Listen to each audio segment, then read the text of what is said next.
La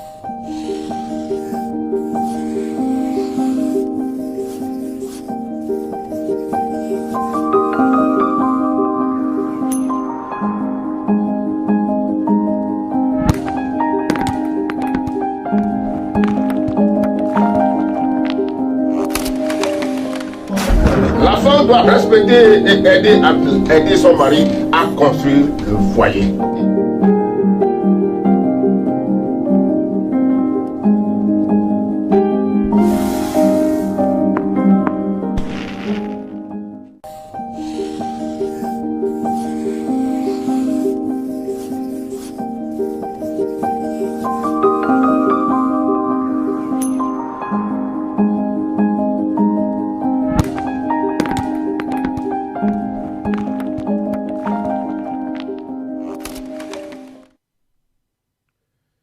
Bien-aimés frères et sœurs dans le Seigneur, je vous salue tous dans le beau et précieux nom de notre Seigneur Jésus-Christ.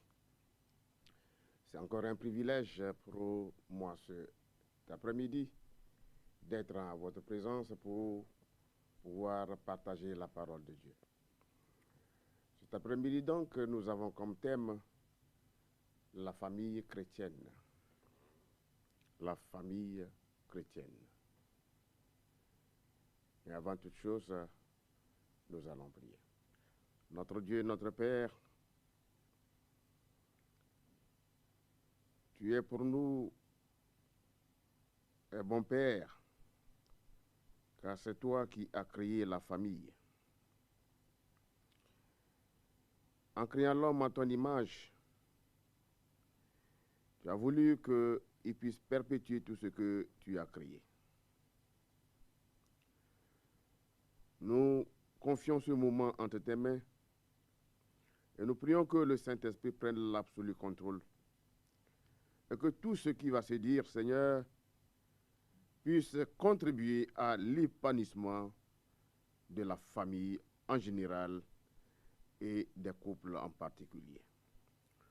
Nous demandons, Seigneur, d'éclairer tous ceux qui vont nous écouter en ce moment. Et quand l'écoutant, il puisse la mettre en pratique, afin que la paix et la joie puissent régner pour la gloire de ton nom. Béni sois-tu de ce que tu es déjà à l'œuvre. Reçois la gloire et reçois tout l'honneur au nom de Jésus. Amen. Je disais que cet après-midi, nous allons parler de la famille chrétienne. L'apôtre Paul a mis l'accent sur les droits et les responsabilités de l'homme et de la femme, aussi bien que des enfants et des serviteurs dans la famille. Il est intéressant de voir que l'apôtre nous a motivés par la relation soumise de Jésus et de ses responsabilités qu'il a devant Dieu le Père. C'est pour cela que dans le livre d'Éphésiens au chapitre 5 et Éphésiens chapitre 6,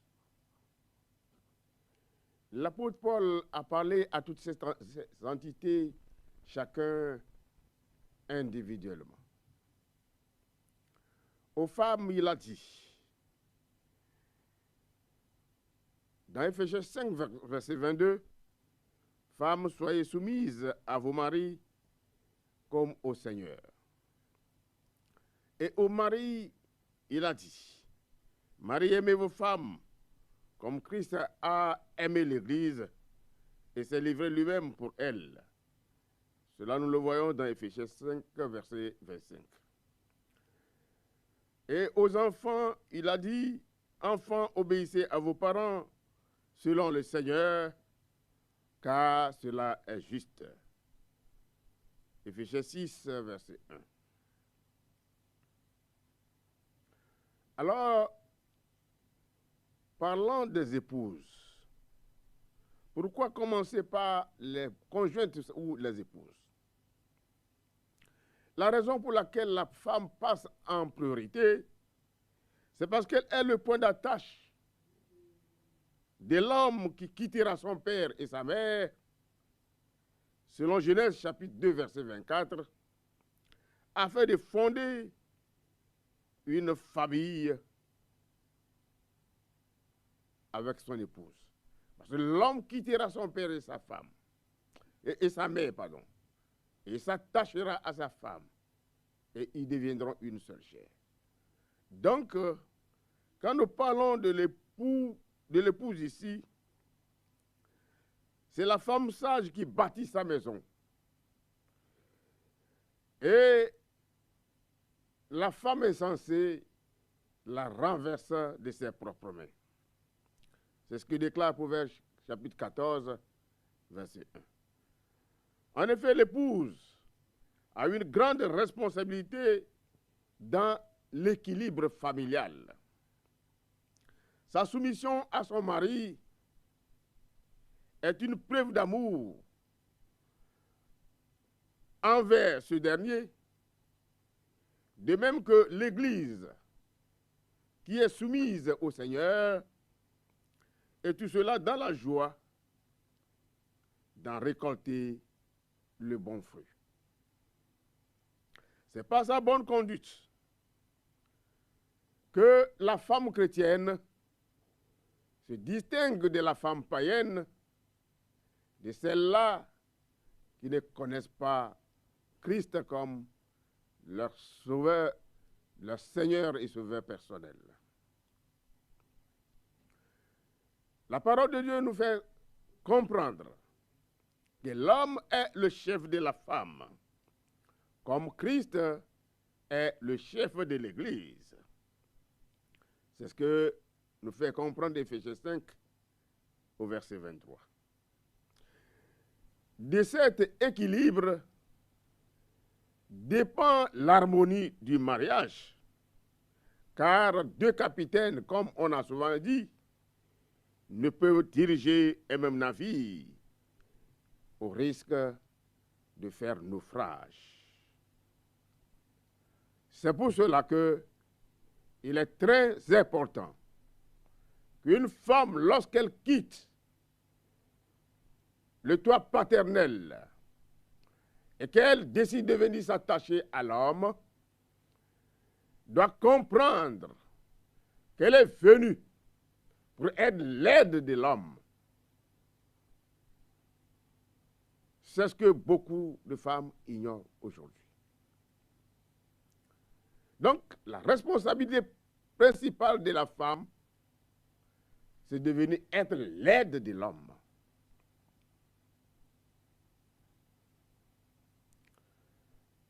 Et en tant qu'aide, elle doit remplir toutes les responsabilités qui l'incombent. Voyons maintenant les responsabilités du mari. Quand on dit aux hommes d'aimer leur femme, comment peuvent-ils aimer leur épouse?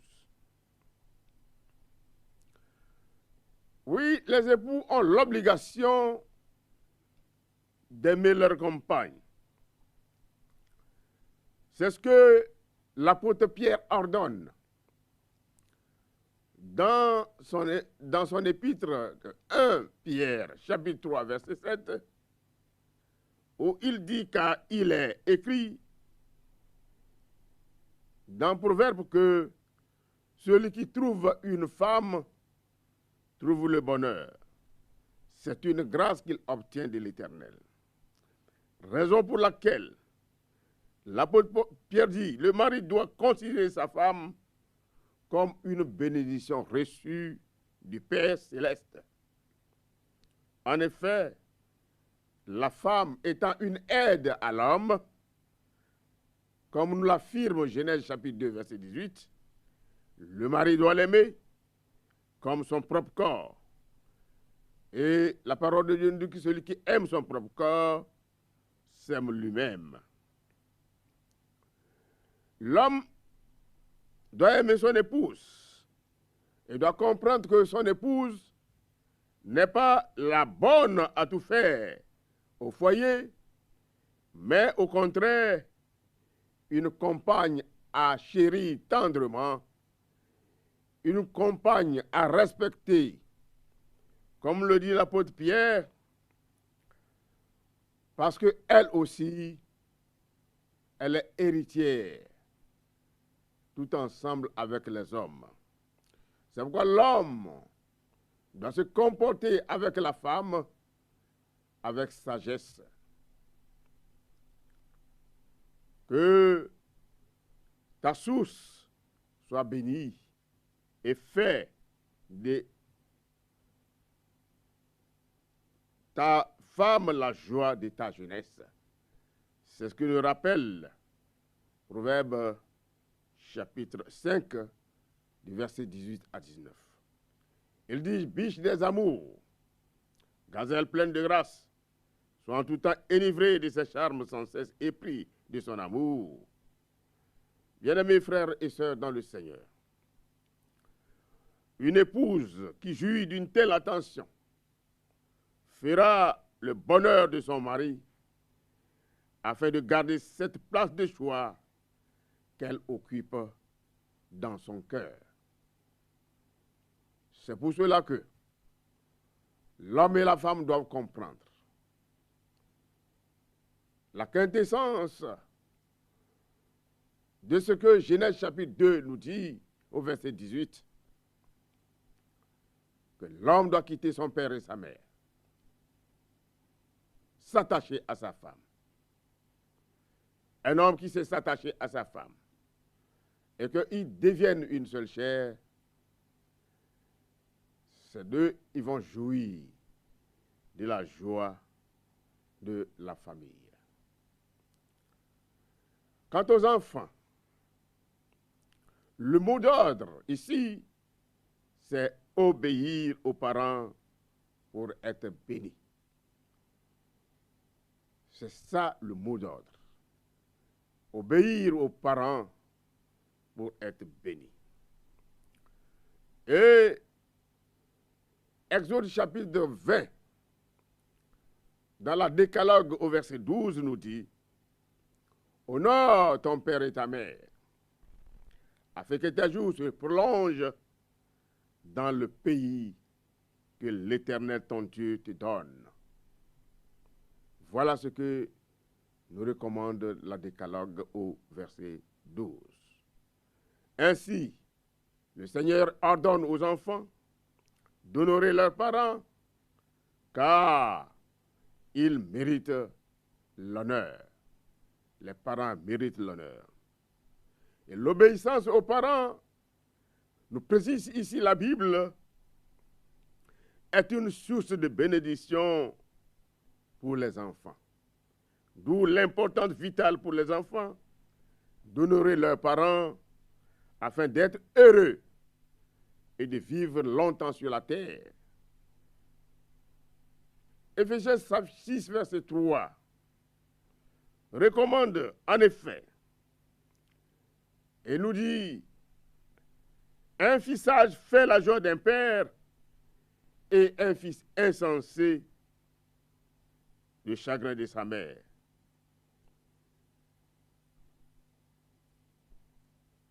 C'est ce qui nous rappelle également Proverbe chapitre 10, verset 1. Aussi les parents également, comme le dit Éphésiens chapitre 6, verset 3, ne doivent pas irriter leurs enfants. Non. Les parents doivent se comporter envers leurs enfants avec sagesse. Et c'est ce que corrobore ici le livre des Proverbes chapitre 10, verset 1, pour dire aux parents qui ne doivent pas irriter leurs enfants ou les maltraiter, mais au contraire les élever en les corrigeant et en les instruisant selon le Seigneur. Éphésiens chapitre 6, verset 4 dit, instruis l'enfant sur la voie qu'il devra suivre, et quand il sera vieux, il ne s'en détournera pas. Bien-aimés frères, et quand nous lisons également Proverbe 22, verset 6, ce passage appuie également sur le fait que les parents doivent instruire leurs enfants dès leur bas âge, afin que quand ils vont grandir, ils ne vont plus jamais s'en détourner. La famille chrétienne doit avoir l'habitude également de prier ensemble. C'est ça, de faire le culte familial pour maintenir son unité et résoudre d'éventuels malentendus à la lumière de la parole de Dieu. Oui, une famille chrétienne qui sait respecter le culte des familles, méditer ensemble la parole de Dieu, prier ensemble, c'est un couple, une famille qui sera une famille bénie. Alors, bien-aimés frères et sœurs, voilà ce que j'ai à partager avec vous ce matin en tant que famille chrétienne. Si nous voyons ce qui se passe aujourd'hui, où les familles sont disloquées, vous allez voir dans certaines familles, une fois que le papa n'est plus, il est parti, 1 mois après, 2 mois après, vous allez voir la division qui s'instaure dans le foyer. Les frères et sœurs sont divisés et chacun prend sa voie. Pourquoi cela? Parce que lorsque le papa était là de son vivant, il n'a pas su respecter toutes ces recommandations dont nous parle la Bible. C'est pourquoi, en tant que père de famille, en tant que mère de famille, chacun de son côté doit prendre sa responsabilité à deux mains, instruire les enfants dans l'amour, les instruire dans l'unité, les instruire dans le respect des uns et des autres. Et le jour où le papa ne serait plus là, la maman ne serait plus là, il va comprendre que c'est non seulement la présence de papa et maman qui est l'essentiel, mais une fois que nous avons reçu la leçon de ses parents, c'est à nous maintenant de l'appliquer dans l'amour fraternel. Ainsi, malgré l'absence de papa et de maman, vous allez voir que cette famille va perdurer dans le temps. Bien-aimés frères et sœurs, voilà ce que nous avons à partager avec vous cet après-midi. Puisse le Seigneur aider chacun de nous à pouvoir mettre ces paroles en pratique. Nous allons intercéder maintenant pour tous ceux-là qui nous ont suivis et qu'ils veulent que nous puissions intervenir en leur faveur. Ils peuvent maintenant nous appeler au 92 17 28 65 ou bien 99 48 94 25. Ainsi, nous allons essayer de prier pour eux. Nous vous demandons maintenant d'être un avec nous. Comme nous le dit la parole de Dieu, nous allons prier maintenant pour les familles. Nous allons prier pour les familles. Faites un avec nous et nous allons intercéder pour que ces familles qui sont sur la voie de dislocation, le Seigneur puisse intervenir. Seigneur notre Dieu, tu es l'intercesseur de ta famille et de ton couple.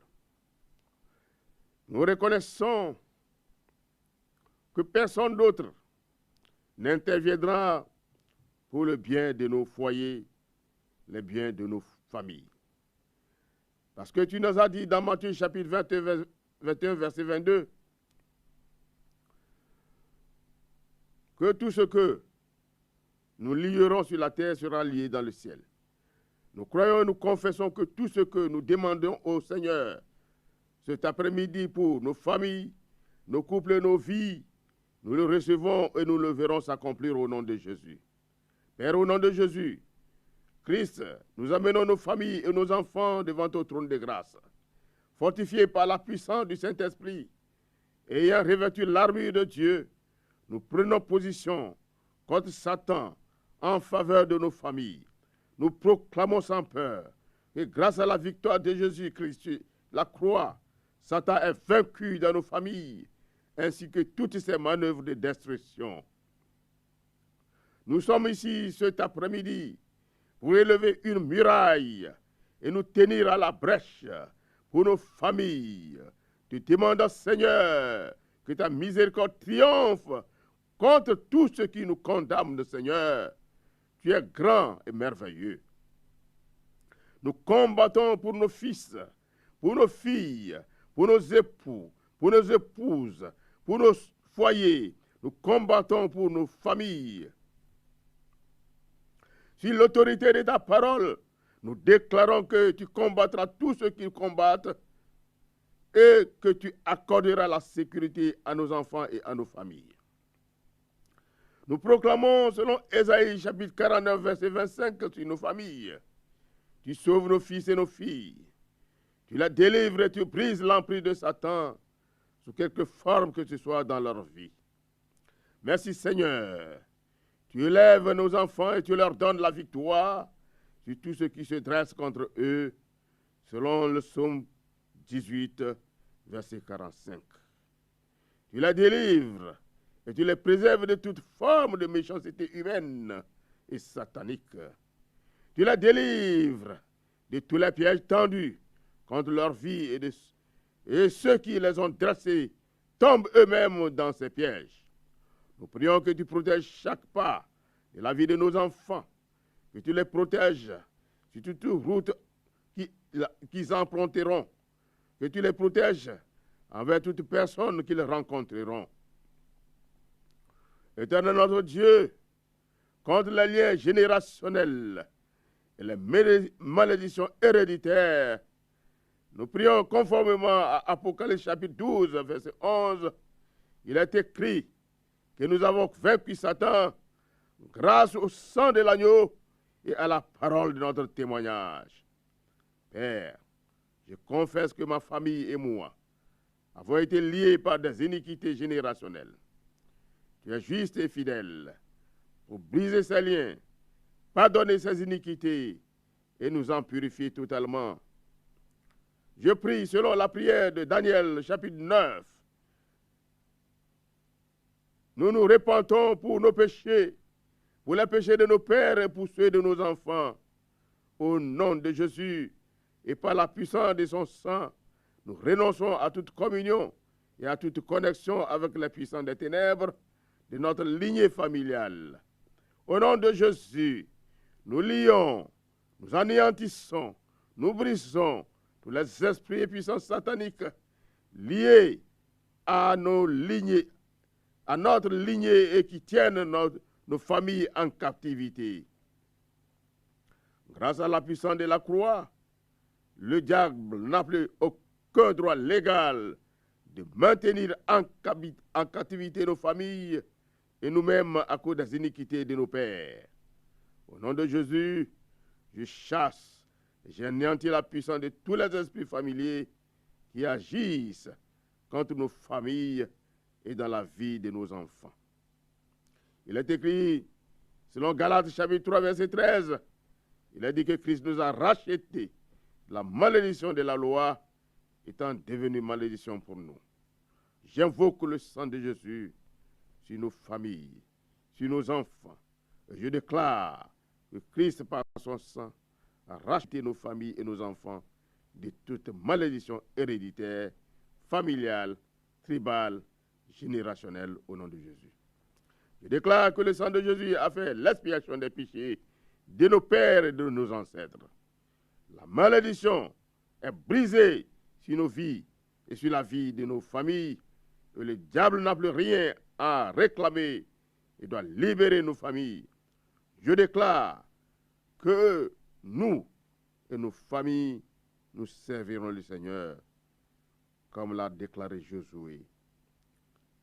Pour le salut et la délivrance de Jésus-Christ est mon sauveur. Il sauve aussi nos enfants. Le diable n'a ni droit, ni autorité, ni emprise sur nos vies. notre Seigneur, notre Sauveur, notre Rédempteur, le Tout-Puissant de Jacob. Nous proclamons que nos enfants sont un héritage et une bénédiction que tu nous as accordée. Nous te demandons, Père, de les conduire à la repentance selon ta bonté et de leur donner aussi un héritage en Jésus-Christ. Jésus-Christ, toi qui as versé ton sang pour eux aussi, afin qu'ils soient sauvés, et ta main n'est pas courte pour les sauver. Saint-Esprit, nous te demandons de les convaincre des péchés, de justice et de jugement, que nos enfants se convertissent, soient baptisés au nom de Jésus pour le pardon de leurs péchés. Selon ta promesse, Seigneur, nous demandons de répandre ton esprit et tes bénédictions sur nos enfants, nos fils et nos filles. Prophétiseront et nos jeunes gens auront des visions. Crée dans nos enfants l'amour de ta parole.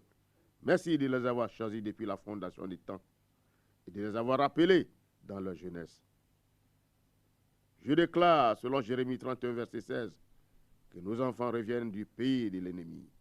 Je libère nos enfants de toute forme de captivité, rébellion, esprit d'égarement, drogue, échec, malédiction, sorcellerie, esprit de destruction, esprit de mort, esprit de vagabondage et d'errance, esprit d'égarement, etc., dans laquelle ils sont. Je brise la malédiction de Deutéronome 28, verset 32, verset 41 sur nos vies et sur la vie de tous nos enfants. Je brise la puissance du dépouillement dans nos vies par rapport à nos familles et à nos enfants. Tout ce qui nous empêche de jouir de nos familles et de nos enfants, je les détruis au nom de Jésus. Père Céleste, merci de ce que tu nous as exaucé. Merci de ce que ta bénédiction sur tous les plans descende maintenant sur toutes les familles de ce pays, le Togo. Car il est écrit dans Deutéronome 28, verset 4, que le fruit de nos entrailles est béni. Alors je proclame et je déclare que nos enfants sont bénis dans tous les aspects de leur vie. Au nom de Jésus. Je déclare selon Jérémie 31, verset 16, qu'aucun investissement que nous faisons dans la vie de nos enfants ne sera vain. Il y aura un salaire, une récompense pour nos œuvres. Père, merci. Merci pour ta fidélité. Merci pour ta grâce. C'est ainsi que tu as dit, aimez vos femmes comme Christ a aimé l'Église et s'est livré lui-même pour elle.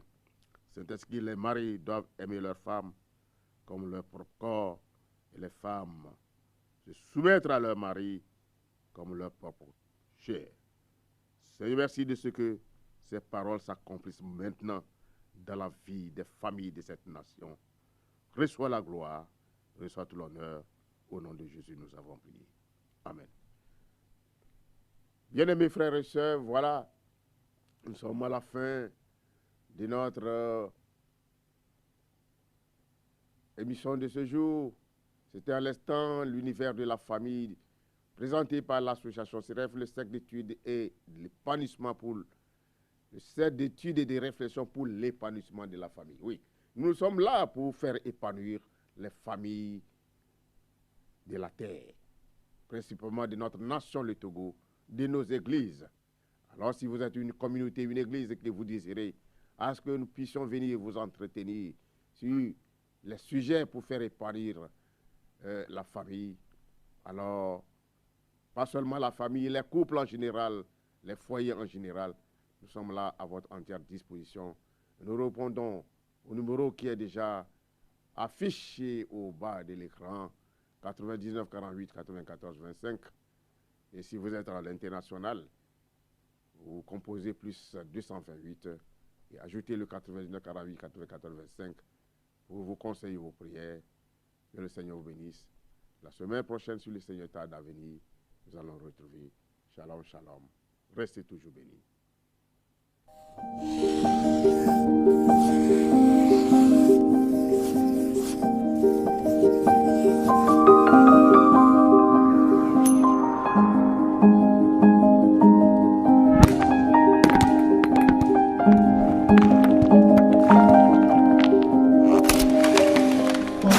La femme doit respecter et aider son mari à construire le foyer.